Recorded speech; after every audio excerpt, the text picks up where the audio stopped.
దేవాడి దేవుడు గొప్ప భాగ్యాన్ని, గొప్ప ధన్యతని ఈ ఉపవాస ప్రార్థన పండుగలకు గొప్ప అవకాశాన్ని కల్పించిన దేవాడి దేవునికి, తండ్రి గారికి మరణాతులు తెలియజేస్తూ, ఆత్మీయ తల్లి దైవజనురాలు అభిషక్తురాలు దేవుని కృపచేత దేవుని కృపావరాలు కలిగిన ఆత్మీయ తల్లి దైవజనురాలు మరి విజయమ్మ గారికి నా మరణాతులు తెలియజేస్తూ ఉన్నాను.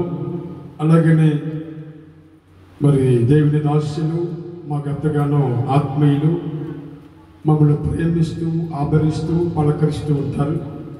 దైవజనులు బిషప్ డాక్టర్ బాలస్వామయ్య గారికి హృదయపూర్వకమైన మరణాతులు తెలియజేస్తూ ఉన్నాను. అలాగనే మరి రాజాబాబు గారికి కూడా మరణాతులు తెలియజేస్తున్నాను. మీ అందరికీ మరణాత ఒకసారి నుంచి జోడించి అందరూ చెప్పండి మరణాత. వినిపించరా గట్టిగా మరణాత. నీ పక్కన వారికి మరణాలు చెప్పండి ఒకసారి. నాక పక్కన వారికి ఒకసారి మరణాలు చెప్పండి మరణాత. వాక్యానికి ముందు చిన్న మాట చెప్పి నేను వాక్యంలోకి వెళ్తాను. నిజంగా బాలస్వామయ్య గారు చెప్పినట్లుగా ఇక్కడికి రాకముందు అక్కడక్కడికి వెళ్ళేవాడిని, కానీ ఇక్కడికి వచ్చిన తర్వాత ఉపవాస ప్రార్థన కూడికలో పాల్గొన్న తర్వాత మరలా మంగళవారం ప్రార్థనకి స్వస్థ స్థలానికి వచ్చిన తర్వాత ఆత్మీయ తల్లి దైవజనురాలు విజయమ్మ గారు ప్రార్థన చేసిన తర్వాత నాటి నుండి నేటి వరకు అసలు డేట్లే ఖాళీలో. దేవుని సోదరం చెప్పండి. వాస్తవానికి నిద్రపోదామన్నా ఖాళీ లేదు.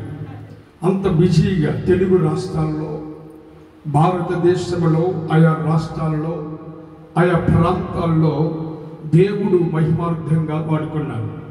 నేను ప్రార్థన చేశాను, ప్రభా నేను నీ స్థలానికి వచ్చాను, నీ మందిరానికి వచ్చాను, మీరు ఎన్నుకున్నారు కదా, మీరు ఏర్పాటు చేసుకున్నారు కదా, నీ సేవకురాలైన ఆత్మీయ తల్లి దైవజనురాలు బైబిల్ మిషన్ వధువు సంఘం అని మీరు స్థాపించారు కదా, ఇదిగో నేను ప్రార్థన చేస్తున్నాను ప్రభు అని ప్రార్థన చేసుకుని ఆత్మీయ తల్లి చేత ప్రార్థన చేసుకుని దేవుడు అద్భుతంగా ప్రభు విరాము లేకుండా వాడుకున్నాడు. దేవుని సోదరం చెప్పండి.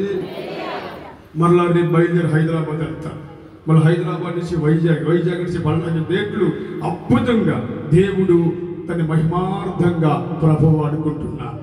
కాబట్టి ఈ దినాన్ని వాక్య భాగంలోనికి వెళ్దాం. యెషయా గ్రంథము 3వ అధ్యాయము 10వ వచనాన్ని చదువుదాం. యెషయా గ్రంథము 3వ అధ్యాయము 10వ వచనం చదువుదాం. మీకు మేలు కలుగునని నీతిమంతులకు చెప్పము, వారు తమ క్రియలు ఫలమును బట్టి వారు అనుభవించెదరు. తల వంచండి, ప్రార్థన చేసుకున్నాం.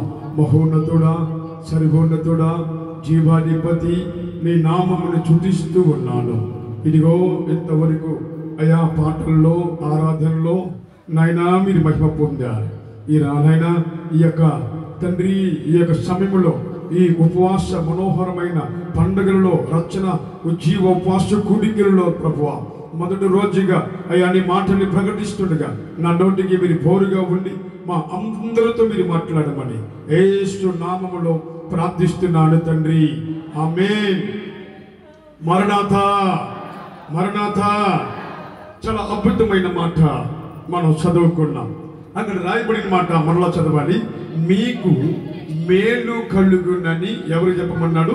నీతిమంతులకు చెప్పమన్నాడు. ఈ దినాన్ని జ్ఞాపకం చేసుకోవాలి. నీతిమంతులు ఎవరు? దేవుడు యెషయా ప్రవక్తతో దేవుడు చెప్పాడు. యెషయా ప్రవక్తతో దేవుడు మాట్లాడాడు. ఏమని మాట్లాడాడు చెప్పాలి? ఏమని మాట్లాడాడు? నేను మీకు మేలు కలుగునని ఎవరికి చెప్పమన్నాడంట? నీతిమంతులకు చెప్పమన్నాడు. ఆయన ఎవరికి మేలు కలుగజేస్తాడు? ఆయన ఎవరిని ఆశీర్వదిస్తాడు? ఎవరి పట్ల వారి కార్యాలు చేస్తాడు? ఆయన చదివిస్తూ ఉన్నాడు, నేను నీతిమంతులకి మేలు చేద్దాం అనుకుంటున్నాను, నీతిమంతులకి ఉపకారం చేద్దాం అనుకుంటున్నాను, నీతిమంతులను నేను దీవించాలనుకుంటున్నాను, నీతిమంతులను నేను ఆశీర్వదించాలనుకుంటున్నాను. నీతిమంతులకి ఖచ్చితంగా ఏం కలిగిద్దు అంటే మేలు కలిగిను. ఒకసారి నీ పక్కనవారు చెప్పండి, మీకు మేలు కలిగిందని. మా పక్కనవారు చెప్పండి మీకు మేలు కలిగిందని. అసలు ఇంతమంది ఉన్నారు కానీ నాకు ఒక్క మాట కూడా పట్ల. ఒకసారి చెప్పండి అందరూ, మీకు మేలు కలిగిందని. ఎవరికి? మరి సాధ్యంగా మీకు మేలు కలిగిందని. అసలు నాకు ఏమి వినిపించట్లా. అక్కడికి చెప్పండి, మీకు మేలు కలిగిందని. కొన్ని వేల మంది ప్రజలు నోరు పలికారు, మీరు మాత్రం పలకట్లా. నేను ఒప్పుకోను. ఒకసారి మళ్ళీ చెప్పండి, మీకు మేలు కలిగిందని. చెప్పండి, అమ్మ చెప్పండి, వర్ణించండి. మీకు మేలు కలిగిందని ఎవరు చెప్పమన్నాడు? నీతిమంతులకు చెప్పమన్నాడు. ఇప్పుడు నీతిమంతులు ఎవరు? ఇప్పుడు చెప్పండి. నీతిమంతులకి ఆయన ఏం చేస్తానన్నాడు? మేలు కలగజేస్తాను అన్నాడు. రెండో మాట ఆయన చలవించిన మాట ఏంటంటే, వారు తమ క్రియలు ఫలమును బట్టి ఏం చేస్తారంటే వారు అనుభవిస్తారు అన్నాడు. అంటే నీకు మేలు కలగాలన్నా, కార్యం కలగాలన్నా, దేవుని పట్ల అద్భుతం చేయాలన్నా, దేవుని పట్ల కార్యం చేయాలన్నా అక్కడ రాయబడిన మాట ఏంటంటే, వారు తమ క్రియలు ఫలమును బట్టి ఏం చేస్తారు? ఖచ్చితంగా అనుభవిస్తారు. అయితే ఈ దినాన్ని మనం జ్ఞాపకం చేసుకోవాలి. ప్రభు ఈ దినాన్ని మనతో మాట్లాడుతూ ఉన్నాడు. అయితే ఆయన ఏమని చెప్పాడు? మూల వాక్యంలో మీకు మేలు కలిగెను అన్నాడు. మరి మేలు నీతిమంతులకి కలగజేస్తాను అన్నాడు. గమనించాలి. పాటలు పాడేవాడిగా కాదు, ప్రార్థన చేసేవాడిగా కాదు. ఎవరికంట? నేను నీతిమంతులకి మేలు చేస్తాను. అయితే నీతిమంతులు ఎవరు? చెప్పగలుగుతారా? నీతిమంతులు ఎవరు? నీతిమంతులు ఎవరు? ఎవరు? చాలా అద్భుతమైన మాట రాయి. నీతిమంతులు ఎవరు? రోమపత్రిక 5వ అధ్యాయము 9వ వచనాన్ని ఒకసారి చూడాలి. రోమిలికి రాసిన పత్రిక 5వ అధ్యాయము 9వ వచనాన్ని ఒకసారి చూడాలి. కాబట్టి ఆయన రక్తము వలన ఇప్పుడు నీతిమంతులుగా తీర్చబడి ఉన్నారు. చాలు. అయితే అక్కడ రాయబడిన మాట నీతిమంతులు ఎవరని చెప్పాను చెప్పాలి. నీతిమంతులు ఎవరంట? ఆయన రక్తము చేత కడగబడిన వారు ఏమవుతారు? నీతిమంతులుగా తీర్చబడతారు. ఎవరు వాళ్ళు? ఆయన రక్తముతో కడగబడాలి, ఆయన రక్తముతో విమోచించబడాలి. ఆయన రక్తముతో ఎవరైతే జన్మ పాపము నుండి, కర్మ పాపము నుండి ఆయన రక్తముతో కడగబడతారో, ఆయన రక్తము చేత విమోచించబడతారో, ఆయన రక్తముతో కడగబడేవారు ఏమవుతారు అంటే నీతిమంతులు అవుతారు. ఎవరైతే ఆయన రక్తముతో కడగబడతారో వారు నీతిమంతులుగా తీర్చబడతారు. నీతిమంతులుగా తీర్చబడిన వారికి నేను ఏం చేస్తాను తెలుసా? నేను మేలు కలగజేస్తాను. నేను వారి పట్ల మేలు కలగజేయటానికి, ఉపకార్యాన్ని కలగజేయటానికి నేను ఏం కలిగి ఉన్నాను అంటే సమసిద్ధం కలిగి ఉన్నాను అని ఆయన మాట్లాడుతున్నాను. అయితే నీతిమంతులకి మేలు కలగాలి. ఈ దినం మరి జ్ఞాపకం చేసుకోవాలి. అయితే మేలు కలుగుతుందా లేదా? మేలు కలగాలి అంటే ఆ మొదటి మాట చెప్పాడు, నేను ఖచ్చితంగా నీతిమంతులకి మేలు చేస్తానన్నాను. రెండో విషయానికి వచ్చేసరికి నీతిమంతులు ఎవరు అంటే ఆయన రక్తము చేత ఏమవ్వాలి? కడగబడాలి. ఆయన రక్తము చేత కడగబడాలి. ఆయన రక్తము చేత ఎవరైతే కడగబడతారో, ఎవరైతే విమోచించబడతారో, ఎవరైతే ప్రకేతించబడతారో, ఎవరైతే ఆయన రక్తము చేత కడగబడతారో వారు ఖచ్చితంగా ఏమవుతారు అంట? నీతిమంతులు అవుతారు. నీతిమంతులు. అయితే నీతిమంతులకి దేవుడు ఏ విధంగా మేలు చేస్తాడు? ఈ దినాన్ని ఒకసారి మనం జ్ఞాపకం చేసుకోవాలి, ఆలోచన చెయ్యాలి. ఎందుకు దేవుడు యెషయా ప్రవక్తతో దేవుడు మాట్లాడాడు, ఎందుకు దేవుడు యెషయా ప్రవక్తతో అద్భుతమైన సన్నివేశాన్ని, ఎందుకు దేవుడు ఈ దినాన్ని మనతో మాట్లాడుతున్నాడు. ఈ యొక్క ఉపవాస మనోహరమైన పండుగలలో, ఈ దైవపు ఆదివారం ఆరాధనలో పాల్గొనుచున్న వారికి ఆయన వాగ్దానం చేస్తా ఉన్నాడు. నేను ఖచ్చితంగా నీతిమంతులకి నేనేం చేస్తానంటే మేలు కలుగజేస్తాను. నీతిమంతులకి, మరి నీతిమంతులకి మేలు కలుగజేయాలి. నీతిమంతులకు మేలు కలగాలి అంటే ఒక మాట ఉంది చూడండి.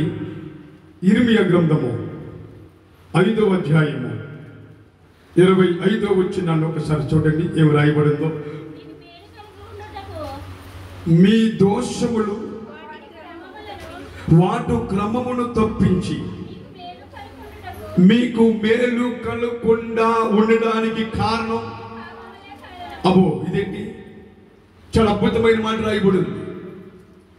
ఈ మాటను ఒకసారి ఆలోచన చెయ్యాలి. నేనేమో మేలు కలుగజేస్తానన్నాడు. ఆయన రక్తము చేత కడగబడిన వారు నీతిమంతులు అన్నారు. అయితే అక్కడ చెప్పాడు, మీ దోషములు వాటి క్రమమును తప్పించి మీకు మేలు కలగకుండా ఉండడానికి కారణం ఏంటంటే మీ పాపములు. ఏంటి పాపం? మీకు ఎందుకు మేలు కలగటం లేదు? ఎందుకు మీరు ఆస్పృహించబడటం లేదు? ఎందుకు దేవుడు ఆయన వాగ్దానము, ఆయన చిత్తము మీ పట్ల ఎందుకు నెరవేరటం లేదు? ఒకసారి మనం ఆలోచన చేయాలి. అక్కడ చెప్పారు, మీ దోషములు వాటి క్రమమును తప్పించి, అందుకే మీకు మేలు కలగట్ల. అందుకే మీకు మేలు కలగట్ల. ఎందుకు తెలుసా? మన దేవుడు వాగ్దానము చేస్తే ఆయన నెరవేర్చే దేవుడు. దేవుని స్తోత్రం చెప్పండి. ఆయన నెరవేర్చే దేవుడు. ఆయన మాట ఇస్తే ఆయన నెరవేరుస్తాడు. ఆయన వాగ్దానం చేస్తే ఆయన నెరవేరుస్తాడు. ఆయన మాట ఇస్తే కనుక ఆకాశం గతించిపోయినా, భూమి గతించిపోయినా, ధర్మశాస్త్రంలో రాయబడిన ఒక సున్నైనను ఒక పొల్లైనను తప్పుకోవడానికి వీలు లేదు అన్నాడు. అయితే ఇక్కడికి వచ్చేసరికి మనం ఆలోచన చేయాలి.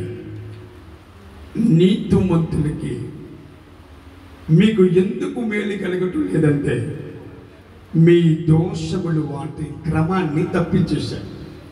క్రమము అన్నడా? మళ్ళీ చదవమ్మా. ఏమన్నాడు? మీ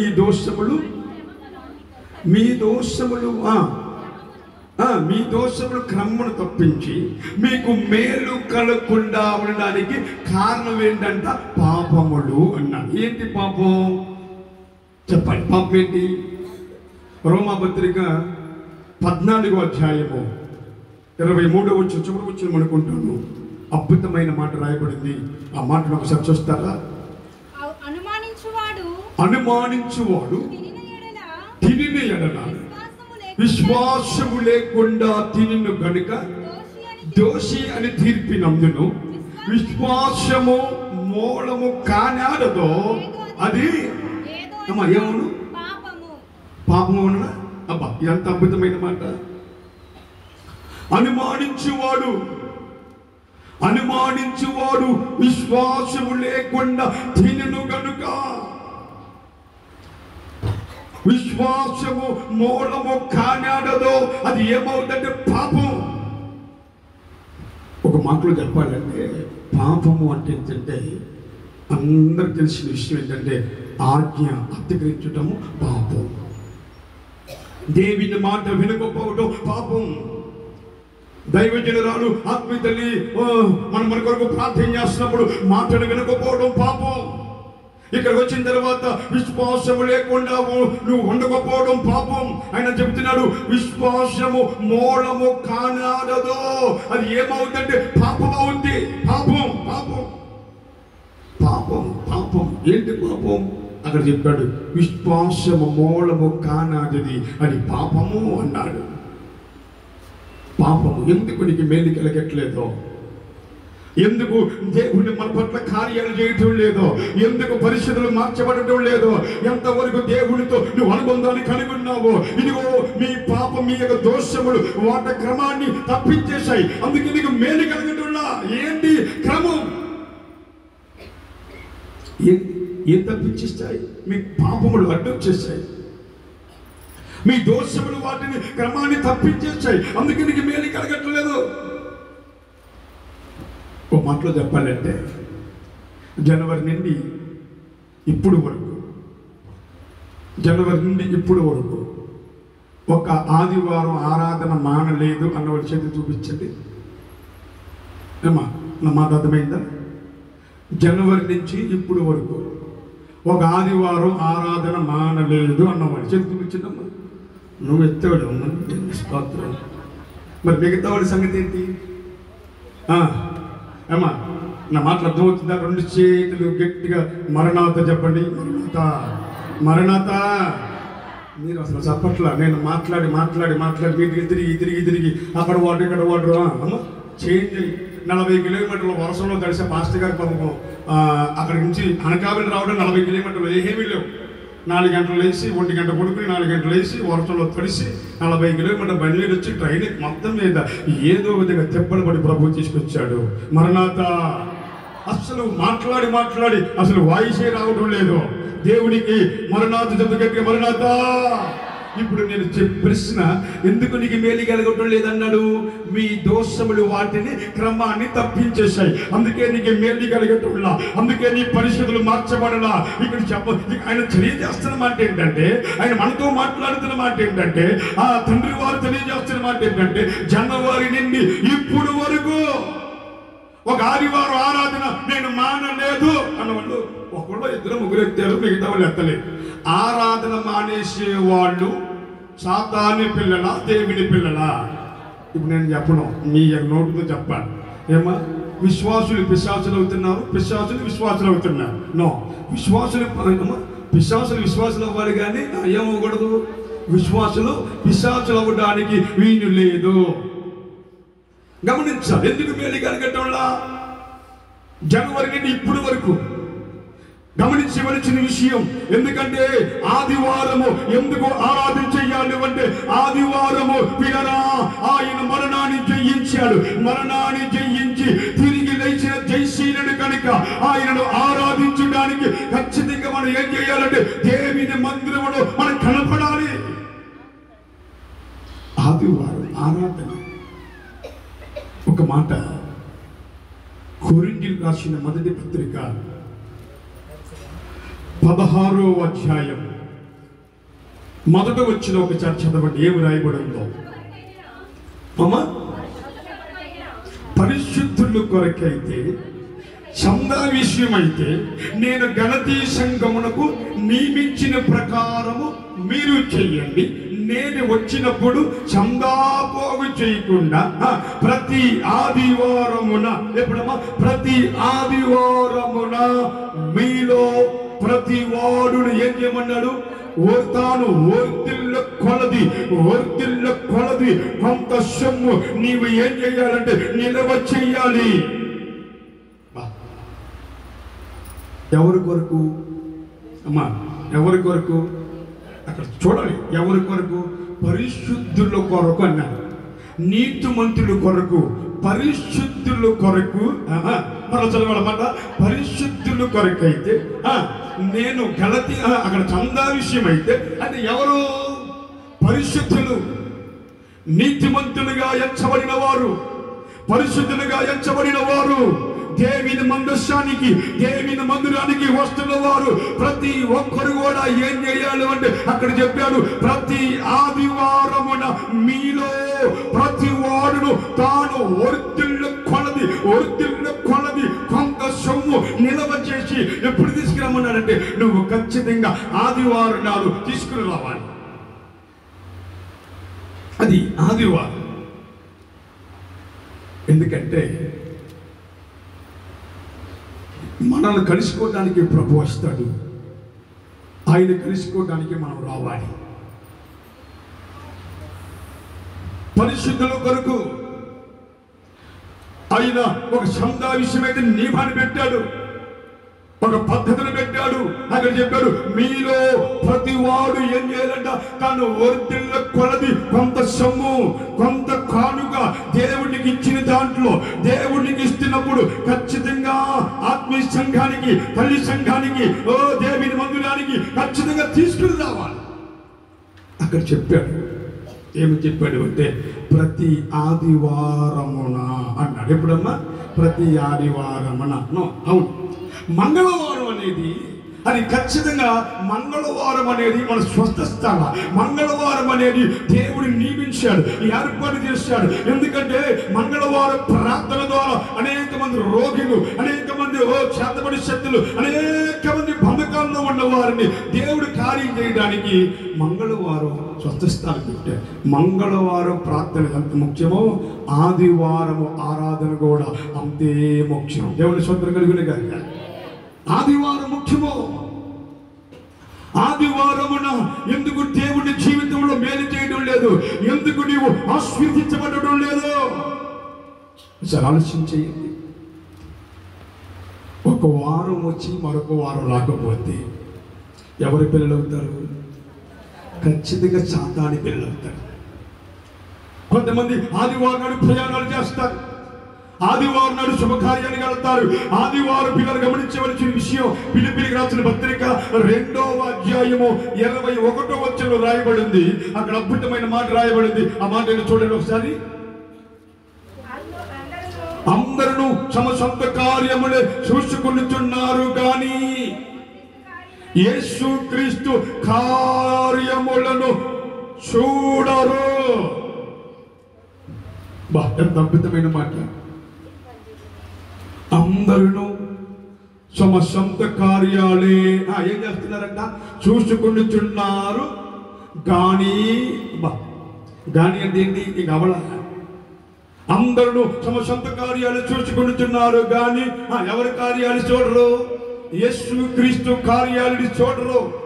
దేవుని గురించి ఆలోచన చేయరు, దేవుని గురించి పట్టించుకోరు. కనుక ఈ ఆదివారపు ఆరాధనలో, ఈ ఉపవాస మనోహరమైన పండుగలలో ఆయన చదివిస్తున్న మాట, ఆయన మనతో మాట్లాడుతున్న మాట జ్ఞాపకం చేసుకోవలసిన విషయం ఏంటంటే, నీకు మేలు కలుగుతుందా? ఇర్మియా గ్రంథంలో చెప్పాడు, మీకు మేలు కలగకుండా ఉండడానికి కారణం ఏంటంటే మీ పాపములే. ఏంటి పాపం? ఏంటి పాపం? అక్కడ చెప్పాడు, విశ్వాసము మూలము కానాడదో అది పాపము ఉంది అని అన్నాడు. విశ్వాసము మూలము కానాడదో అది ఏమవుతుందంట? పాపము అన్నాడు. జ్ఞాపకం చేసుకోవాలి. జనవరి నుండి ఇప్పటి వరకు ఆరాధన మానేసావా? ఆరాధన మానేయకూడదు. అమ్మా మీరు ఇక్కడ నా వైపు చూడండి, ఇది నా వైపు చూడాలి. మీరు ఆయన అడుగుతున్న ప్రశ్న, ఆయన మనతో మాట్లాడుతున్న ప్రశ్న, ఆయన మనకు తెలియజేస్తున్న ప్రశ్న, నీ జీవితంలో నీకు మేలు కలుగుతుందా? ఒకసారి జ్ఞాపకం చేసుకోవాలి. మీ దోషములు వాటిని క్రమాన్ని తప్పించేశాయన్నాడు. ఇంకో విషయం చెప్పనా? 10 గంటలకి ఆరాధన అంటే 10 గంటలకు ముందే ఖచ్చితంగా దేవుని మందిరములో చలంట్రవ్వాలి. 10 గంటలకు ముందు ఎవరు వస్తున్నారు? ముందు ఆరాధన ముందుకు వస్తున్నారా? ముందు సమయానికి వస్తున్నారా? సమయానికి రానోని కూడా ఎవరి పిల్లలు? ఇదేంటండి బాబు అంటే మేము శాంతానికి వెళ్ళాలంటున్నారు అనుకున్నారు మీరు. అది నా మాట కాదమ్మా. ప్రసంగి గ్రంథం 8వ అధ్యాయము 13వ వచనము అనుకుంటున్నాను. ప్రసంగి గ్రంథము 8వ అధ్యాయము 13వ వచనం అనుకుంటున్నాను. చూడమ్మా. భక్తిహీనులు దేవుని సన్నిధి భయపడరు కనుక వారుకు క్షేమము కలగదనియు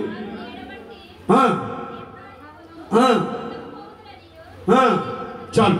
అక్కడ రాయబడిన మాట, ఆయన చదివిస్తున్న మాట, భక్తిహీనులు దేవుని సన్నిధికి ఏం చేయరంట? భయపడరు. భయపడరు. నేను ఇక్కడికి రావడానికి అనకాపల్లిలో 7ంటికి ట్రైన్ అయితే 5 గంటల బయలుదేరాను, 4:30కి బయలుదేరాను వర్షంలో. ఎందుకు?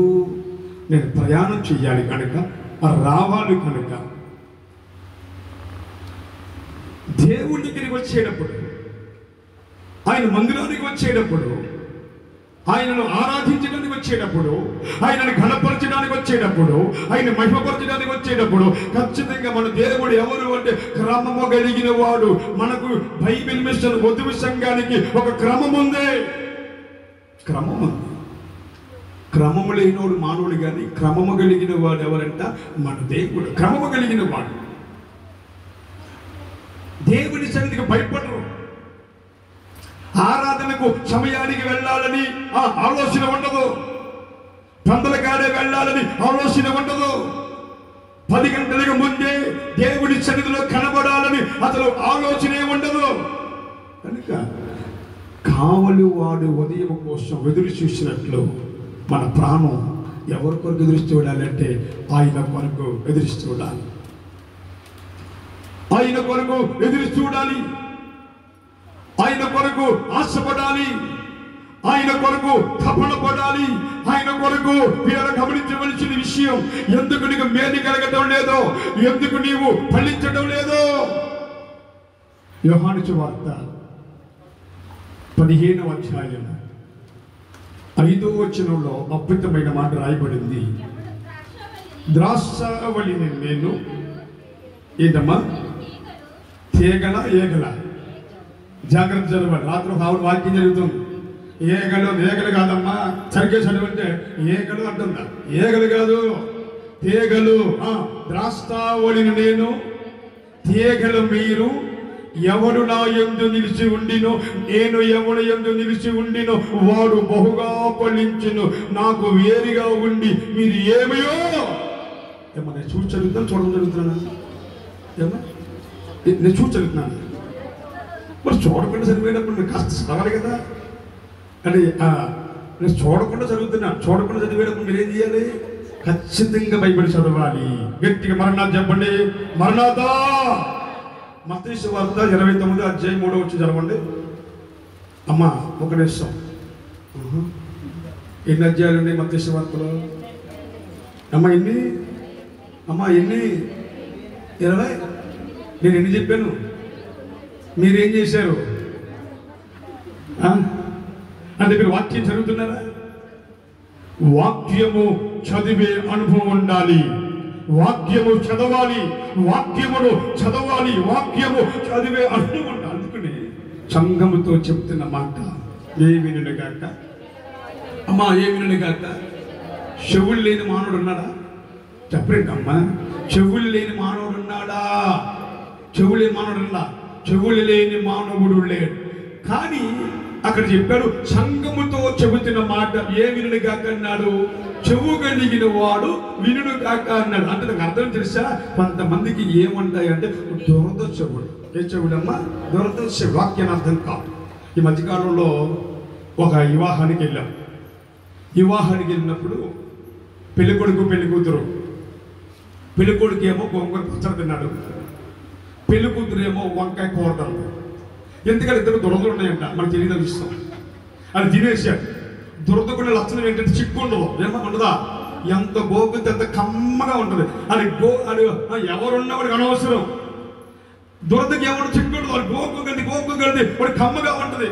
సరే మొత్తానికి వంకాయ కూర తిన్నాడు, గోంగూర పచ్చడి తిన్నారు. సరిగ్గా పెళ్లి చేసేటప్పుడు ప్రమాణాలకు వచ్చేటప్పుడు వాడు గోగుతూ ఉన్నాడు. ఎంతకి ఏం జరిగింది అబ్బాయి అంటే, రాత్రి ఏం తిన్నామంటే నేను వంకాయ కూర తిన్నానండి. అమ్మ నువ్వేం తిన్నావు? గోంగూర పచ్చడి తిన్నావు. ఎందుకంటే ఇద్దరు అంటున్నారు, మీ ఇద్దరు దొరలున్నాయి సంగతి తెలిసా అన్నాడు. తెలియదండి, ఇప్పుడు తెలిసింది. ఒకళ్ళ దొరకతో గోక్కుంటాం కదా, అందుకని మేము పెళ్లి చేసుకుంటాం అంట. కనుక వాక్యాన్ని అర్థం చేసుకునే ఏం కావాలి చెప్పండి? ఏం కావాలి? ఒకసారి చెవు చూపించండి. ఒకసారి చెవు చూపించండి. వాక్యాన్ని ఏం చేసుకోవాలి? అర్థం చేసుకునే చెవులు అవసరం. 29వ అధ్యాయం 3వ వచనం అనేది ఎందుకంటానంటే, అసలు మీ చెవులు అంటే జాగ్రత్తగా వింటున్నారా లేదా తెలుసుకోవడం కోసం, తెలుసుకోవాలిగా. అందుకే తండ్రి వారు ఏం మాట్లాడుతున్నారో వాక్యాన్ని తెలుసుకోవాలిగా. ఆయన ఏం మాట్లాడుతున్నాడో ఒకసారి నువ్వు చెవులు పెట్టాలి కదా, నీ మనసును పెట్టాలి కదా. ఆయన ఏం మాట్లాడుతున్నాడో నీ మనసును, నీ చెవులను, నీ దేహాన్ని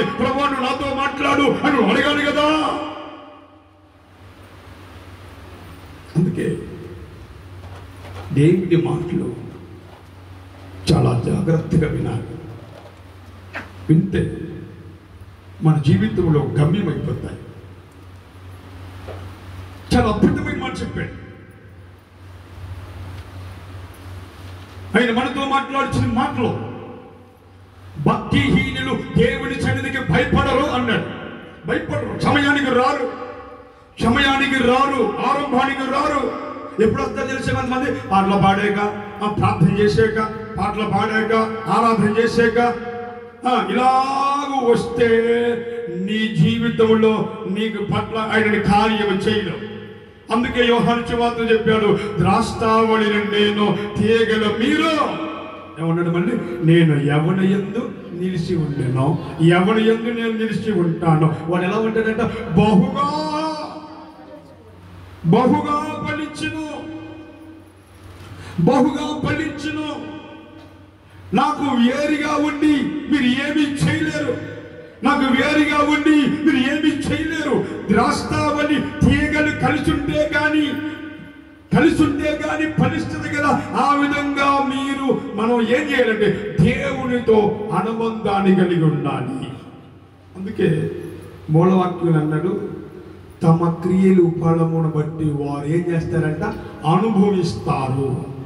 వారి క్రియలను బట్టి, వారు చేసే భక్తిని బట్టి, వారు చేసే ప్రార్థన బట్టి, వారు చేసే విశ్వాసాన్ని బట్టి, వారు చేస్తున్న జీవితాన్ని బట్టి పిల్లరా ఆయన ఏం చేస్తాడు అంటే ఆయన మనకి ఫలమనిస్తాడు. ఆయన మనకు చేస్తున్న భక్తిని బట్టి ఆయన చూస్తాడు. కాబట్టి ఈ దినాన్ని ఆయనతో మనతో మాట్లాడుతున్న మాట ఏంటంటే, జెఫన్యా గ్రంథం 2వ అధ్యాయం 1వ వచనంలో రాయబడిన మాట చదవాలి.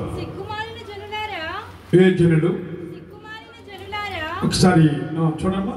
చిక్కుమాను జనులారా కూడి రండి, పొట్టికి గాలి ఎగిరిపోయినట్టు చెప్పాలి, పొట్టికి గాలి ఎగిరిపోయినట్టు సమయము గతించిపోతుంది.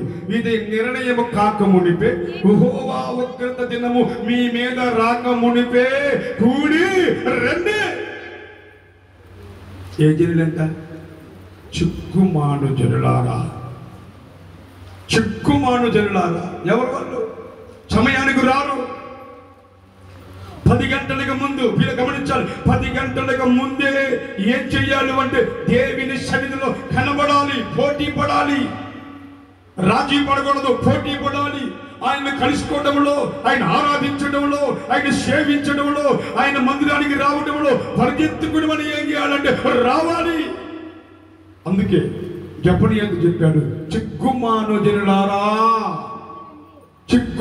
జనులారా కూడి రండి, పొట్టికి గాలి ఎగిరిపోయినట్టు సమయం ఏమైపోతుంది, ఎగిరిపోతా ఉంది. ఇది నిర్ణయం కాకమునిపే, యెహోవా ఉగ్రత దినము మీ మీద రాకమునిపే, ఇప్పటికైనా మించిపోయింది లేదు, మీరు రండి. ఇప్పటికైనా రమ్మంటున్నాడు ఆయన. ఇప్పటికైనా పోలా, ఇప్పటికైనా మించిపోయింది లేదు. ఇప్పటికైనా మీరు ఏం చేయాలంటే సమయానికి రండి. చిక్కుమాను జనులారా, ఎంత బాధాకరమైన విషయం మాట్లాడుతున్నాడు. చిక్కుమాను జనులారా కూడి రండి, పొట్టికి గాలి ఎగిరిపోయినట్టు ఏం చేస్తుంది, సమయము గతించిపోతావు. అందుకే సమయాన్ని ఏం చేయకూడదంటే వ్యర్థం చేయకూడదు. దేవుడిస్తున్న మన సమయాన్ని పాడు చేయకుండా, సమయాన్ని వ్యర్థం చేయకుండా, కనుక ఆ సమయాన్ని వ్యర్థం చేయకుండా ఎవరైతే వస్తారో వారికి దేవుడు అంటున్నాడు, నేను నీతిమంతునికి మేలు కలగజేస్తాను. నీతిమంతులు ఏం చేస్తారు, సమయానికి వస్తారు, ముందు వస్తారు, ఆరంభానికి వస్తారు, ముగింపు వరకు ఉంటారు. వారికి ఖచ్చితంగా ఆయన ఏం చేస్తాడంట, మేలు కలగజేస్తాడు. ఆయన మేలు కలగజేస్తాడు. మనకు పట్ల ఆయన మేలు కలగ చెయ్యాలి అంటే ఏం చెయ్యాలి? మేలు కలగ చెయ్యాలి అంటే ఏం చేయాలి? ఆయన సన్నిధానికి, ఆయన మందిరానికి ఎలా ఉండాలంట? చాలా తొందర కాడే సమయానికి ముందే దేవుని సన్నిధిలో ఏమవ్వాలి అంటే చల్లట్రవ్వాలి. ఒకసారి రెండు చేతులు పైకి ఎత్తి గట్టిగా మరణ చెప్దామా? మరణాత, గట్టిగా మరణాత, మరణాత. ఒకసారి చప్పట కొడుతూ మరణ చెప్పండి. చప్పట కొడుతూ మరణాత, చప్పట కొడుతూ మరణాత. చాలా మంది చప్పట్లు కనబడుతున్నాయి కానీ ఏమో ఏం కనబడుతుంది? అదిలే చప్పట్లు కొడుతూ మరణ చెప్పారనుకోండి, అది ఆయన మహిమ కలిగింది. చప్పట్లు కొడుకుంటే అమ్మడకుండా కొట్టారనుకో ఏం ఫలితం ఉండదు. అందుకే ఆయన అన్నాడు, మీ చప్పట్లో నా దుప్పట్లో, మీ నవ్వులే నా దండలు అన్నాడు. ఒకసారి చెప్పండి, మీ చప్పట్లో నా దుప్పట్లో, మీ నవ్వులే నా దండలో. దీని అర్థం ఏంటి? మనం చప్పట్లు కొడుతూ ఏం చేయాలంటే ఆయనను ఆరాధించాలి. నవ్వుతూ ఏం చేయాలి? నవ్వుతూ ఏం చేయాలి? ఆయన మాటలు వినాలి. కొంతమంది మందిరంలో కూర్చోమంటూ కూర్చుంటారు, ఏంటో అర్థం కాదు. కొంతమంది ఎలా ఉంటారో తెలుసా? పొగలు చూస్తే రాత్రి కళ్ళలోకి వస్తారు. కొన్ని మొహాలు చూడండి ఆంబరం అని అంటారు. కొన్ని మొహాలు చూడండి దెయ్యపు కళ. కొన్ని మొహాలలో కళ ఉండదు, దెయ్యపు కళ. కొన్ని మొహాలలో ఆంబరం అని అంటారు. కొన్ని మొహాలలో రుసూరుమని ఉంటారు. అయితే దేవుని వాక్యం చెబుతుంది, సియోనిలో తిరిగి వచ్చేవారు నోటిలో ఏముండాలి? అమ్మా ఏముండాలి? చెప్పండి అమ్మా. నోట్లో ఏముండాలి? నవ్వు ఉండాలి. మన నోట్లో ఏముండాలి? నవ్వు ఉండాలి. ఉసూరుమంటే కూర్చోకూడదు, నీరసంగా కూర్చోకూడదు, ఆందోళనగా ఉండకూడదు. దేవుని మాటలు వినడానికి మీరు ఇష్టపడాలి. ఆయన పాదాలు పట్టుకోవడానికి ఇష్టపడాలి. ప్రభువు నువ్వు మాట్లాడు అంటే ఆయన మాట్లాడతాడు. అంతేగాని మందిరానికి వచ్చిన తర్వాత ఏదో నీరసంగా ఉసూరుమంట, ఎప్పుడు ప్రార్థన అయిపోతావు, ఎప్పుడు ముగించేస్తారు, ఎప్పుడు అమ్మగారి చేత ప్రార్థన చేసి వెళ్ళిపోతామో అలాగ అనుకుంటే కుదరదు. పిల్లరా, ఆరంభం నుండి ముగింపు వరకు దేవుని మనసు ఎక్కడ ఉండాలో తెలుసా? ఆయన మీదే పెట్టాలి. నీ ఆలోచనలు ఆయన మీద పెట్టాలి. నీ తలంపులు ఆయన మీద పెట్టాలి. నీ ఆలోచనలు నీ తలంపులు కనుక ఆయన మీద నువ్వు పెట్టగలిగితే ఖచ్చితంగా నువ్వు మేలు చూస్తావు. ఏబు గ్రంథము 22వ అధ్యాయము 21వ వచనం అన్నాడు. ఏబు గ్రంథము 22వ అధ్యాయము 21వ వచనంలో అద్భుతమైన మాట రాయబడిన మాట చూడండి. ఏమన్నాడు? 22వ అధ్యాయం 21వ వచనం, ఆయనతో సహవాసము చేసిన యెడల సమాధానము కలిగిన అలాగునే. ఇప్పుడు గమనించాలి, వాక్యం ఖచ్చితంగా చదివేటప్పుడు ఖచ్చితంగా ఏం చేయాలి? ఖచ్చితంగా చదవాలి. ఏ మాత్రం పొరపాటు చదివినా నిలబడిన వాడు ఏమైపోతాడు? ఇంటి గందరగోళం అయిపోతుంది. ఏంటి ఆలోచన వస్తుంది. కనుక నేనైతే బైబిల్ ముట్టుకోవాలి, బైబిల్ తీయలే, పక్కన పెట్టాను. తండ్రి వారు నాలో నుండి ఆయన మాట్లాడిస్తున్నాడు. గట్టిగా మరణ చెప్పండి, మరణాత. ఒకసారి ఒక వేలు తీయండి, ఒక వేలు తీయండమ్మా, ఒక వేలు తీయండి, పట్టుకోమ్మా. ఏది తీసి ఓపిక లేదా? ఒక వేలు అందరూ ఇలా తీయండి. ఒక వేలు అమ్మా, కుర్చీలో కూర్చున్న వారికి స్పెషల్గా చెప్పాలంటారా? నో, ఒక వేలు అందరూ తీయండి బాబు, తీయండి. ఒక వేలు ఒక వేలు. ఎవరన్నా నీతో అన్నారనుకో ఏమంటాను? ముద్దెట్టింటావా? లేతలు వస్తున్న మేషాలను బట్టి మా వాడికి పౌరుషం వస్తుంది. అందరూ నాతో పాటు ఒకసారి వేలు చూపించండి. ఒక వేలు అమ్మా, వేలు చూపించాలి, వేలు చూపించండి. చెప్పండి, ఒక వేలు చూపించండి. అందరూ చెప్పండి, మరణాత. నేను ఎలా ఉన్నాను చెప్పండి, మరణాత. ఈ మాట ఎందుకనమన్నా తెలుసా? ఏయ్ సాతానా జాగ్రత్త అని ఈ మాటలు అంటే వాడికి వెన్నుపోటు పొడిచినట్టు. ఎన్నుపోటు అంటే ఇప్పుడు ఏమంటారు? ఎంత నమ్మంటారా? ఏం చేశాను? వెన్నుపోటు పొడిచావంట. ఒకసారి అందరూ అంత చీని వేలు తీయండి. వేలు తీసి అంత పడి చెప్పండి, మరణాత, మరణాత, మరణాత. ఈ వేలు ఖచ్చితంగా నువ్వు ఇలాగ చెబితే, ఇలాగంటే వాడికి ఏమవుతుందంట చెప్పండి? వెన్నుపోటు పొడిచినట్లుగా ఉంటారు. వాడికి వెన్నుపోటు కలగాలి, ఆయనకి మహిమ కలగాలి, ఆయనకి ఘనత కలగాలి, ఆయనకి ప్రభావం కలగాలి. కనుక ఈ యొక్క ఉపవాస మనోహరమైన పండుగలలో ఆయన మనతో మాట్లాడుతున్నాడు. ఏమంటున్నాడు? నీవు ఆయనతో సహవాసం చేస్తే నీకు సమాధానం కలిగింది. నీతిమంతులు ఆయనతో సహవాసం చేస్తారు. నీతిమంతులు దేవుడి సన్నిధికి వస్తారు. నీతిమంతులు ఏం చేస్తారు తెలుసా? అక్కడ చెప్పాడు, అలాగునే మీకు ఏం కలిగిను? మేలు కలిగిను, మేలు కలిగిను అన్నాడు. నిజమే. జ్ఞాని అయిన సొలొమోను ఒక మాట అంటాడు. ఏమని? భార్య దొరికిన వానికి ఏమి దొరికిను? ఏమా? మేలు మేక? అమ్మా ఏం దొరికిను? నిజమే. సొలొమోను చెప్పిన మాట చాలా పరమార్థం ఉంది. నిజమే. భార్య దొరికిన వానికి ఏమి దొరికిను? మేలు దొరికిను. అది సబ్జెక్ట్ అది కాదు. కానీ సొలొమోను ఆయన అద్భుతమైన మాటను ఆయన జ్ఞాని సొలొమోను రచించారు. ఇక్కడ చదవబడిన వాక్య భాగంలో చాలా అద్భుతమైన సన్నివేశం చెప్పారు. సమాధానము కలిగిద్ది అన్నాడు. రెండోది ఏం కలిగిద్ది అన్నాడు? చెప్పండి. ఏం కలిగిద్ది అన్నాడు?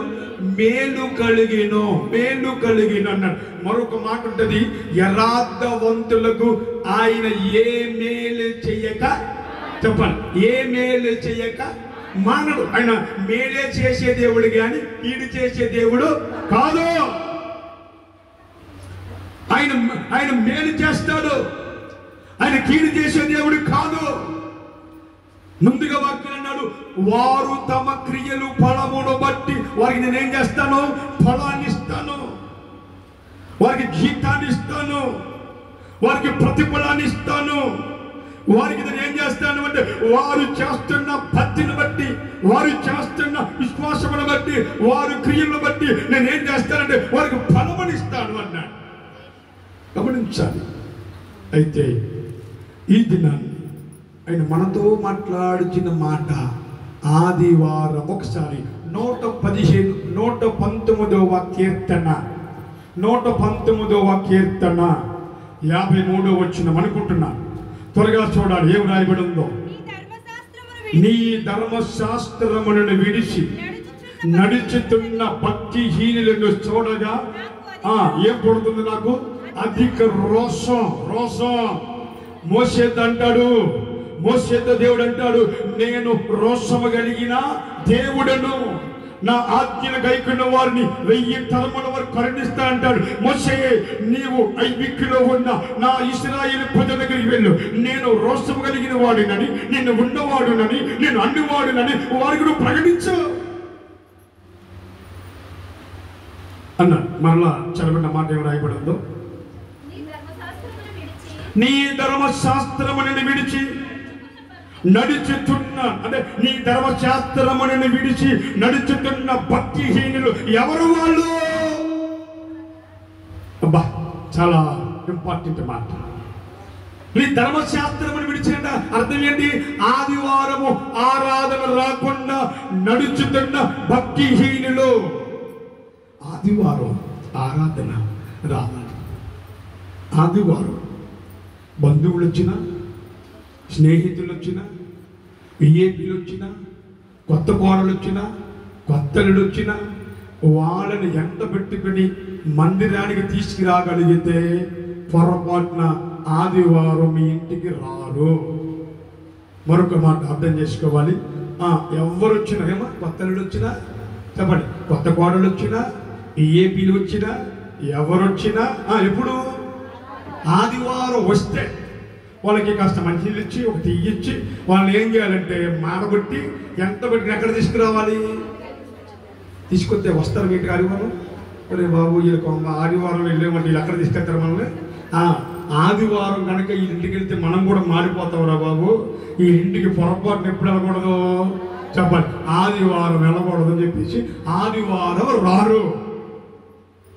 నిజమే. ఆయన అన్నాడు, నీ ధర్మశాస్త్రమును విడిచి నడుచుతున్న భక్తిహీనులు. ఆదివారం ఆరాధన చాలా దేవుని సన్నిధికి రావాలి. దేవుడు చెప్పాడు, 6 దినములు కష్టపడి పనిచేసి 7వ దినమున ఏం చేయమన్నాడు? రమ్మన్నాడు. రా. ఆదివారం ఓ మాట చెప్పనా, మనకి పండగ. ఏ పండగ చెప్పండి? మనకి పండగ.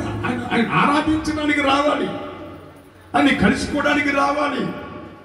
మంగళవారం ప్రార్థన అది స్వస్థత, మంగళవారం ప్రార్థన పరిశుద్ధాత్మ అభిషేక స్థాన, మంగళవారం ప్రార్థన దేవుడు ఎన్నుకున్నాడు కనుక, ఏర్పాటు చేసుకున్నాడు కనుక, నియమించాడు కనుక ఆదివారం ఆరాధన ఎంత ముఖ్యమో మంగళవారం ప్రార్థన కూడా చాలా అవసరం, ముఖ్యం కనుక ఖచ్చితంగా ఆయన సన్నిధిలో తలంటవ్వాలి, జ్ఞాపకం చేసుకోవాలి, మనం ఆలోచన చేయాలి. మనం అసలు ఈరోజు వర్తమానం ఇది కాదు, ఈరోజు నా ప్రసంగం ఇది కాదు.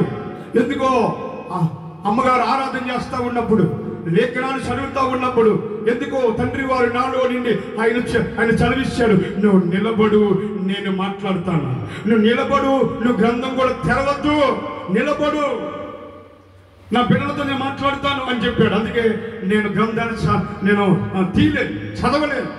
అయినను నిలబడడం నా వంతు, మాట్లాడడం ఆయన. నిలబడ్డాను, ఎవరు మాట్లాడుతున్నారు?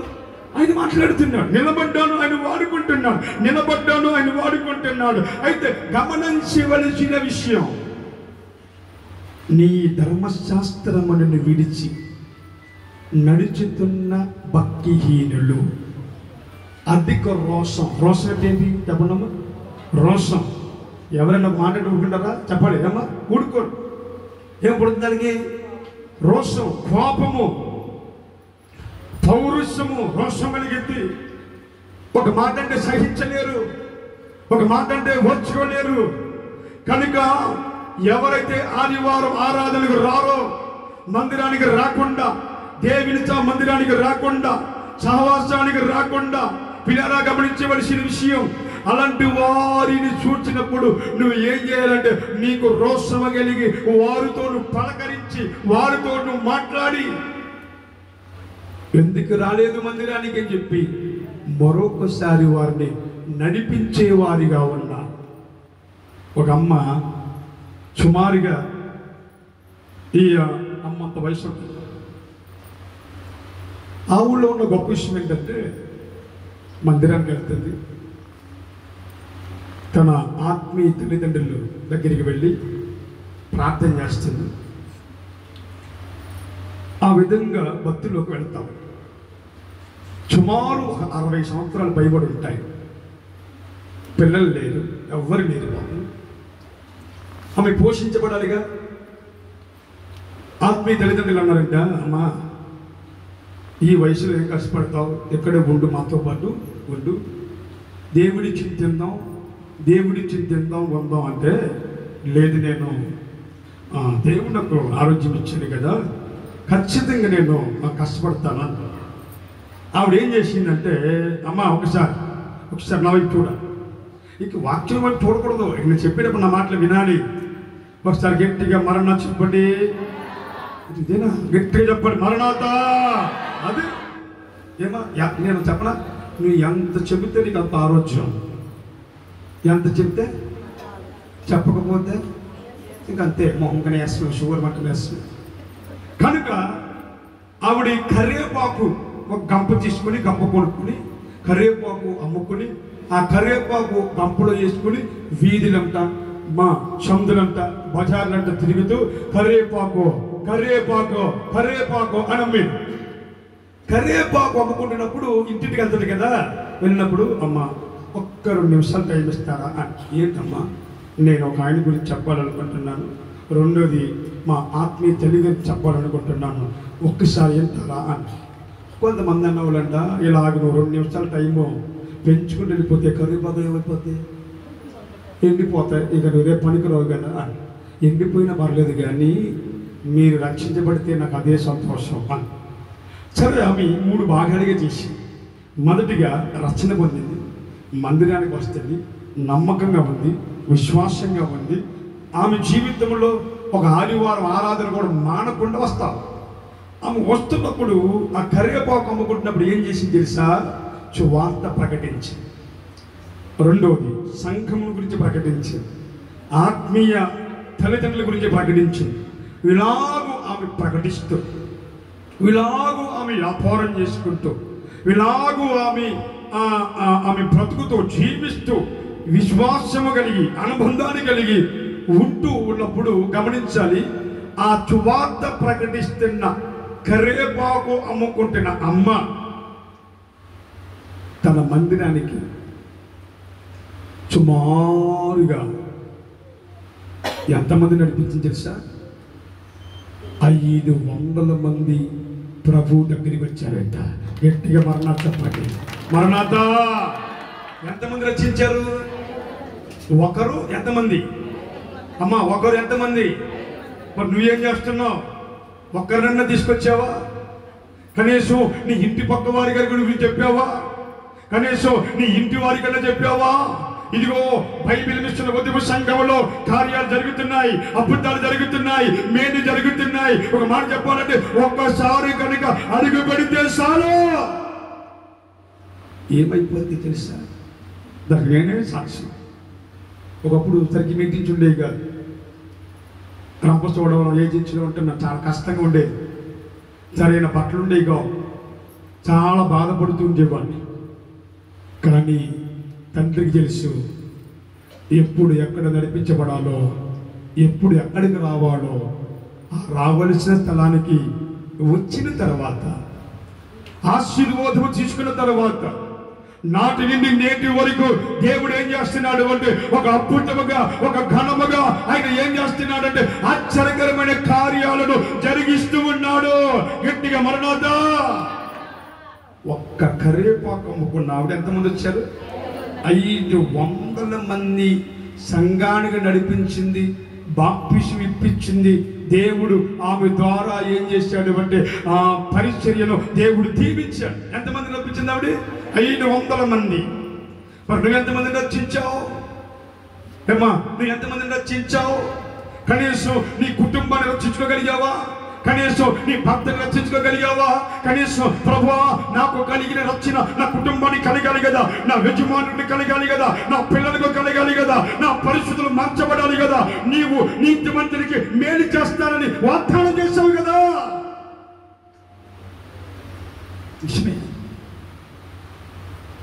ఒక సామాన్యురాలు, పిల్లలు లేరు, ఎవరు లేరు. ఆ కరివేపాకు అమ్ముకుంటున్న ఆవిడ చివరికి ఆమె ప్రభువునందు నిద్రించే సమయంలో, దేవుడి పిలుస్తున్న సమయంలో ఆమె ద్వారా ఆ పట్టణం, ఆమె ద్వారా ఎక్కడైతే ఇంచుమించుగా ఆ కరివేపాకు అమ్ముకుంటూ పిల్లరా సువార్తను ప్రకటిస్తూ ఆదివారం ఆరాధనకి సమయానికి వస్తూ 500 మంది మార్చబడ్డారే. మరి నువ్వెంతమందిని రక్షించావు? ఒకసారి 2 చేతులు గట్టిగా మరణాత చెప్పండి, మరణాత. ఈ మాట ఒకవేళ ప్రభువే నిన్ను అడిగాడు అనుకో, ఏం చెప్తావు? నీ దగ్గర జవాబు ఉందా? నువ్వు వస్తున్నా మంచిదే, మందిరానికి వస్తున్నా మంచిదే. ఆయన అంటున్నాడు ప్రార్థన ఏమవుతాయి అంట, పరిస్థితులు దేవుడు ఏం చేస్తాడు? మారుస్తాడు. ఆయన కార్యం చేస్తాడు. కనుక నీవు నడిపించగలుగుతున్నావా? ఇలాగ అడిగేమనుకోండి, మీరు అంటారు మేము రావటమే పెద్ద గొప్ప. ఏమంటారు? నిజమేనా? మేము రావటమే గొప్ప అనుకుంటే ఇంకొకరితో మాకు పని ఏంటి? మేము రావటమే పెద్ద గొప్ప అయితే ఇంకొకళ్ళు ఎక్కడ తీసుకొస్తాం? నో. ఒక కరివేపాకు అమ్ముకున్న సామంతురాలు తన కలిగిన రక్షణ 500 మందికి ప్రకటించింది. మరి నువ్వేం చేశావు? కనీసం నీ స్నేహితులకన్నా ప్రకటించావా? కనీసం నీ ఇంటి వారికన్నా ప్రకటించావా? కనీసం నీ బంధువులకన్నా ప్రకటించావా? కనీసం గమనించవలసిన విషయం, దేవుడు కొరినేలుతో మాట్లాడా? కొరినేలు, నీ ప్రార్థన వినబడింది అన్నారు. నీ ధర్మ కార్యాలు దేవుని దగ్గరికి ఏమయ్యాయి? జ్ఞాపకార్థంగా చేరింది అన్నారు. కొరినేలు. అయితే కొరినేలు ఇంటికి ఎవరు వచ్చారు అంటే పేతురుని పంపించాడు. పేతురు కొరినేలు ఇంటికి వస్తున్నప్పుడు జరుగుతున్న సంగతి ఏంటి? కొరినేలు ఏం చేశాడు తెలుసా? ముందు తన ఇంటి వారిని సిద్ధపరుచుకున్నాడు. తన ఇంటి వారిని, తర్వాత రెండోది తన బంధువులను, తర్వాత స్నేహితులను. ఇంటి వారిని, బంధువులను చెప్పాలి, స్నేహితులను, ముగ్గురిని సమకూర్చుకుని ఏం చేశాడు? దేవిన మందిరములోనికి నడిపించాడు. గమనించాలి. ఈ ఉపవాస మనోహరమైన పండుగలలో ఆయన మనతో మాట్లాడిన మాటను మరొకసారి ఆ మాట చదవమ్మా. ఏం రాయబడింది? చక్కని మాట, రాయబడిన మాట. నీ ధర్మశాస్త్రమును విడిచి నడుచుతున్న భక్తిహీనులను చూడగా నాకేం పుడుతుంది అన్నాడు? అధిక రోషం. నిజమే. ఈ దినాన్ని ప్రభు నీతో మాట్లాడిన మాట జ్ఞానైన సొలొమోను రచించిన సామెతల గ్రంథము 28వ అధ్యాయము 13వ వచనం చదువుతారా? ఏం రాయబడిందో? అతిక్రమములను దాచిపెట్టువాడు వర్ధిల్లడు. 12వ వచనం చదువమ్మా. ఏం రాయబడిందో? నీతిమంతులకు జయము కలుగుట. నీతిమంతులకు ఏమి కలుగుట? నీతిమంతులకు జయము కలుగుట మహాఘనతకు కారణం అన్నాడు. నీతిమంతులకు ఏం కలగాలి చెప్పాలి? నీతిమంతులకు ఏం కలగాలి? జయము కలగాలి. నీతిమంతులకు ఏం కలగాలి? నెమ్మది కలగాలి. నీతిమంతులకు ఏం కలగాలి? మేలు కలగాలి. అందుకే ఏం చెప్పాడు? మీకు మేలు కలిగినని నీతిమంతులకు ఖచ్చితంగా ఏం చేయమన్నాడు? చెప్పమన్నాడు. మరలా అంటాడు, నీతిమంతులకి ఖచ్చితంగా ఏం చేస్తాడంటే మేలు కలగజేస్తాడు.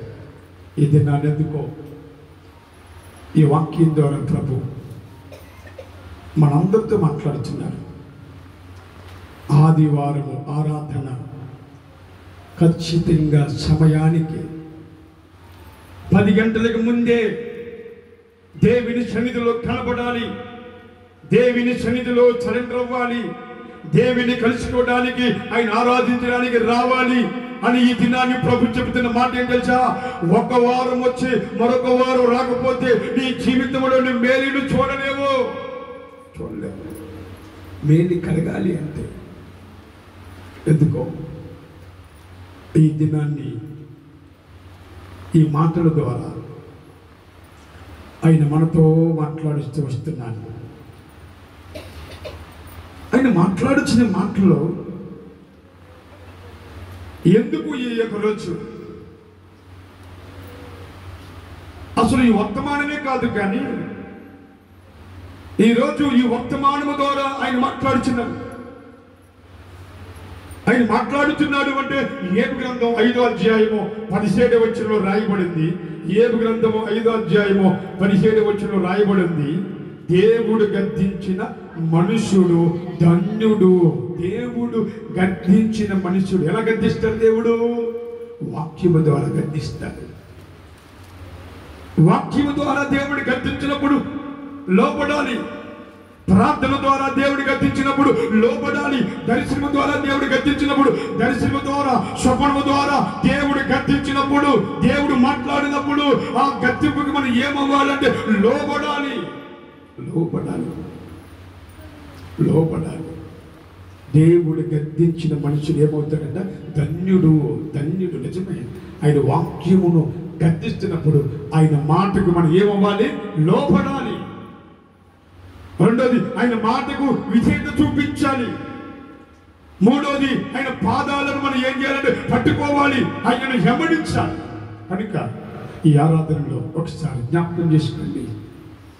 నీ జీవితంలో నీకు మేలు కలుగుతుందా? నీకు మేలు కలగటం లేదా? నువ్వు ఫలిస్తున్నావా? ఫలించట్లేదా? నాకు వేరుగా ఉండి మీరు ఏమీ చేయలేరు అన్నాను.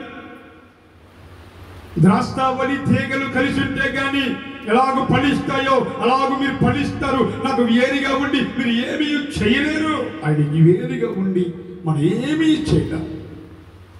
ఈ దినాన్ని ఈ మాటల ద్వారా ప్రభు మాట్లాడుతున్నప్పుడు మనం ఏం చేయాలంటే ఆయన గద్దింపుకు మనం ఏం చేయాలి? లోబడాలి.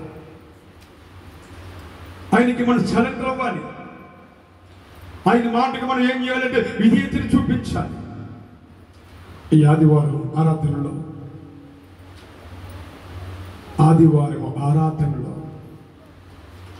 ప్రభువు మాట్లాడుతున్న మాట ఎట్టి పరిస్థితుల్లో సంవత్సరం ఎన్ని ఆదివారాలు? 50, 52,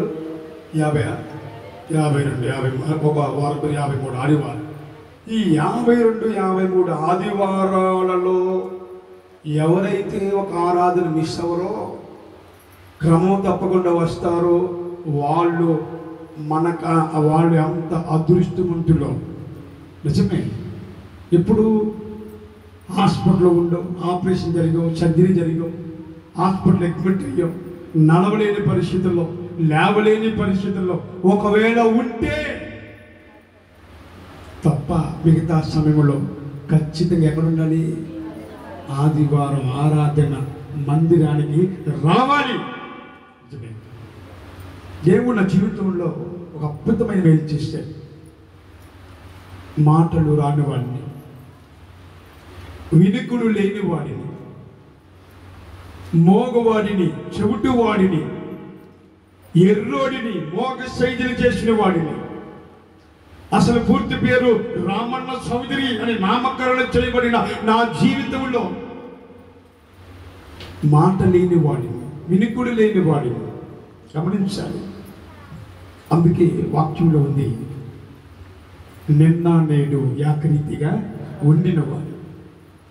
ఆయన ఉన్నాడు, ఆయన వాగ్దానం చేస్తున్నాడు.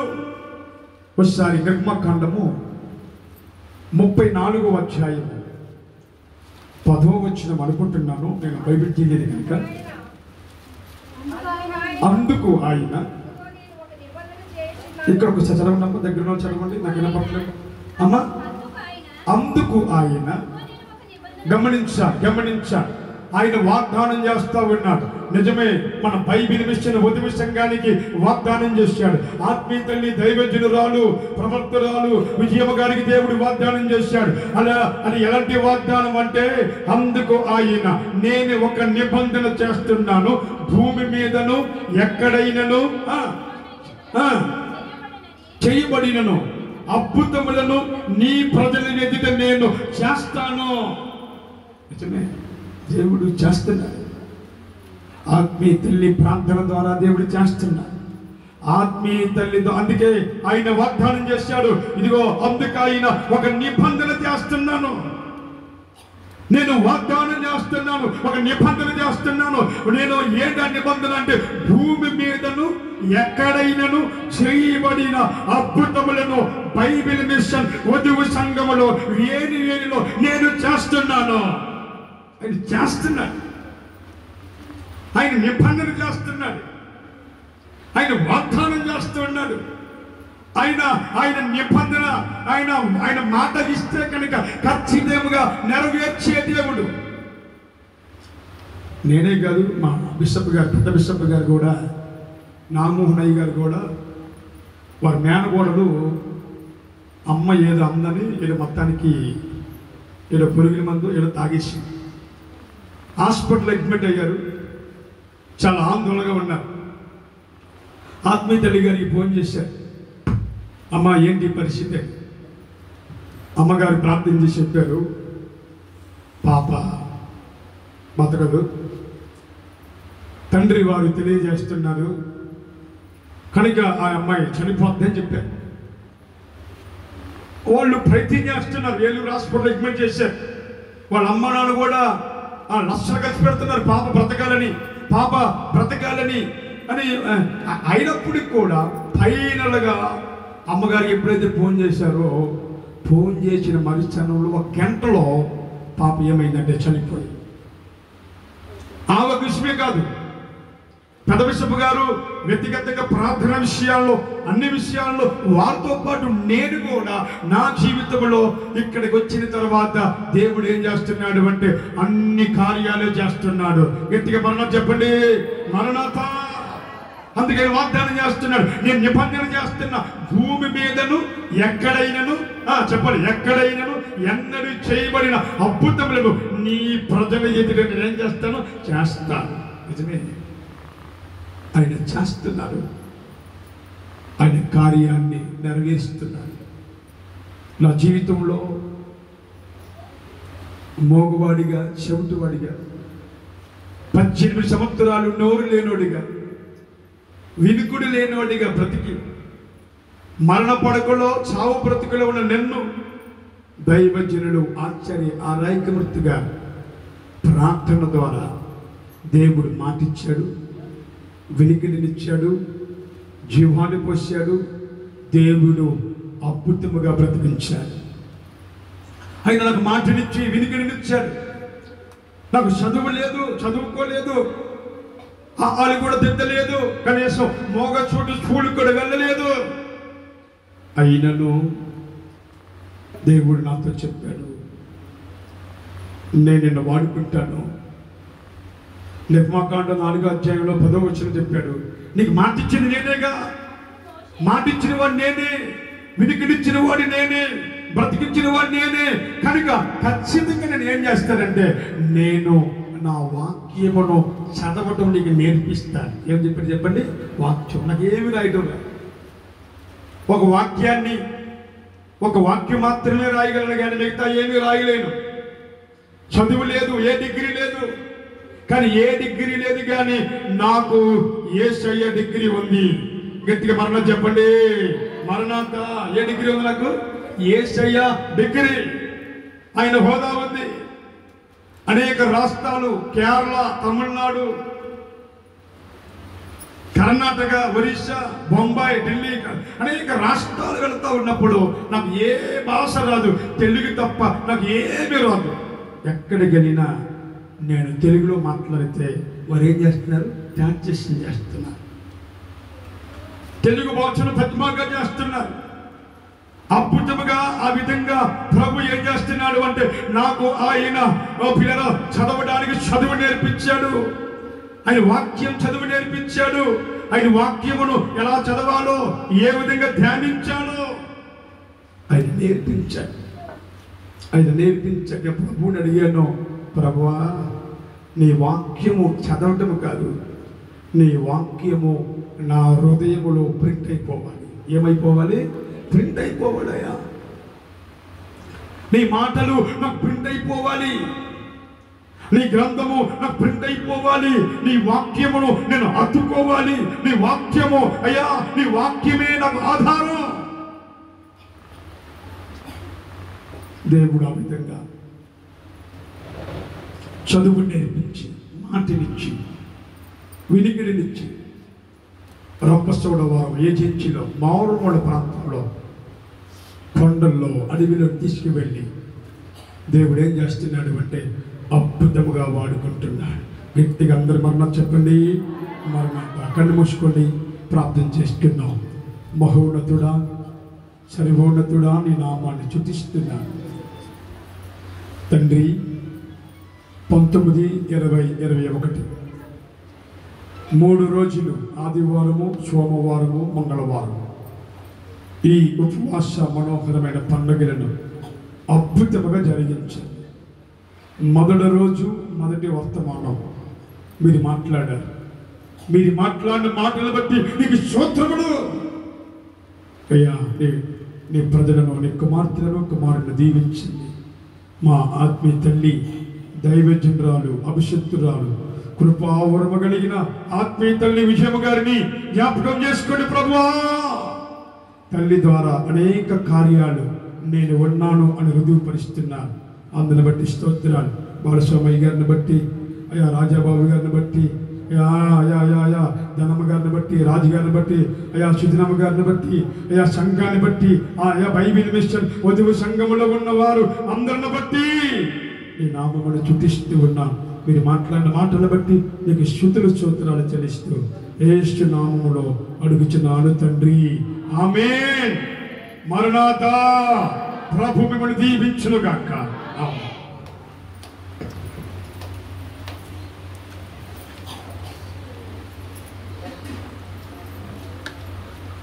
అందరికీ మరణాత. మరి ఇప్పటి వరకు మరి దేవుడు దైవజనుల ద్వారా మనతో మాట్లాడి ఉన్నారు. మరి ఆయనే చెప్పేశారు, నేను చెప్దాం అనుకున్నాను. 20 సంవత్సరాల వరకు ఆయన మోగ, చెవుడు, అసలు ఏమీ మాట్లాడలేని స్థితి అయింది. ఉండట్టుండి సడన్గా మాటలు వచ్చినవి ఆయనకి వినిపించడం అనేది జరిగింది. అంతకుముందు నతితో అనేవారు 20-21 సంవత్సరాల వరకు. మరి అలాంటి వ్యక్తికి దేవుడు గొప్ప కార్యములు చేసి మరి ఒక దైవ సేవకునిగా మరి దేవుడు ఏర్పాటు చేసుకుని ఉన్నాడు. అందుకే ఆయన మాట్లాడేటప్పుడు, వాక్యం చెప్పేటప్పుడు కొంతమందికి తెలియదు కదా, ఈయనేంటి నెత్తిగా మాట్లాడుతున్నాడు, అక్కడక్కడ నెత్తి మాటలు వస్తున్నాయి అని అనుకుంటారు అని నేను చెప్దాం అనుకుంటున్నాను. ఆయనే చెప్పేశాడు, ఆయనే తెలియపరిచేశాడు. కానీ మరి అంత ధారాళంగా ఆయన మాట్లాడుతూ ఉన్నారు అంటే దేవుడు చేసిన యొక్క గొప్ప కార్యము. అదే రీతిగా మరి పిలిచిన వెంటనే, నేను ఎంతో సమయం లేదు, ఒక వారం రోజులు ఉంటుంది అనంగా అమ్మగారు చెప్పారనమాట, పరిశుద్ధ బాబు గారిని ఆదివారం మొదటి రోజు పిలవండి అన్నారు. మరి ఆయనకి ఖాళీ ఉండదో చాలా బిజీగా ఉంటారు, డేట్లు మరి ఆయన ఆల్రెడీ ఫిక్స్ చేసుకుని ఉంటారు, ఏమో చూద్దాం, ఒకవేళ ఆయన వస్తారో రారో అని చెప్పి ఫోన్ చేస్తే ఆయన అప్పటికే మీటింగ్లోనే ఉన్నాడు. ఫలానా రోజు అని చెప్పగానే ఓకే అయితే వెంటనే ఆయన నేను వస్తానండి అన్నారు. ఇంకా డేట్ ఫిక్స్ అయిపోయింది. అప్పటికి second day, third day fix అయిపోయినాయి. ఈ ఫస్ట్ డే అయితే ఫిక్స్ అవ్వలేదు అనమాట.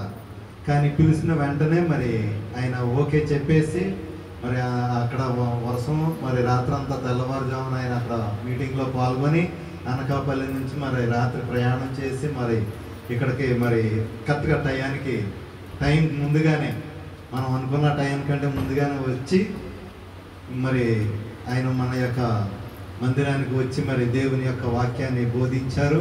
మరి ఎంతగా మరి సేవ చేస్తున్న యొక్క మరి దైవజనులు బిషప్ పి పరిశుద్ధ బాబాయ్ గారికి మరొకసారి మరణాత వందనాలండి. మరి ఇప్పుడు మన కోయర్ వారు కొద్దిసేపు పాటలు పాడతారు, వారికి అప్ చెప్తున్నాను.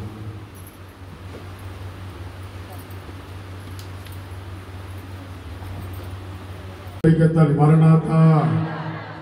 దేవాడి దేవుడు గొప్ప భాగ్యాన్ని, గొప్ప ధన్యతని, ఈ ఉపవాస ప్రార్థన పండుగలకు గొప్ప అవకాశాన్ని కల్పించిన దేవాడి దేవునికి, తండ్రి గారికి మరణాతులు తెలియజేస్తూ, ఆత్మీయ తల్లి దైవజనురాలు